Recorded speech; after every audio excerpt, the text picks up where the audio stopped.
سوال یہ پوچھا گیا کہ روزے کے دوران اگر کوئی شخص بلغم کے ساتھ خون کو بھی نگل لے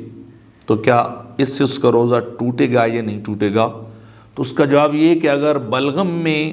خون کی میزش ہو اور وہ منہ میں آنے کے بعد واپس خود بخود حلق میں چلے جائے تو اس سے روزہ نہیں ٹوٹتا، لیکن اگر وہ منہ بھر کر بلغم آئے اور اسے جان بوجھ کر انسان واپس اتارے تو پھر اس صورت میں انسان کا روزہ ٹوٹ جاتا ہے۔ یہ ایک صورت ہے۔ دوسری صورت یہ ہے کہ منہ میں پہلے سے خون موجود ہو، دانت سے نکلا ہو اور وہ منہ کے اندر موجود ہو تو بلغم کے ساتھ اگر اسے اتارا جائے گا تو پھر اس سے انسان کا روزہ ٹوٹ جائے گا، وہ چاہے خود بخود اس نے اتارا ہو یا کسی اور طریقے سے منہ کے اندر جو موجود خون تھا وہ بلغم کے ساتھ آٹومیٹیکلی نیچے چلا گیا تو اس صورت میں انسان کا روزہ ٹوٹ جائے گا۔ فتاوی ہندیہ شریف کے اندر اسی طرح اس بات کو نقل کیا گیا ہے اور فتاوی شامی کے اندر بھی اس مسئلہ کو اسی طرح ہی نقل کیا گیا ہے۔ ایسی اور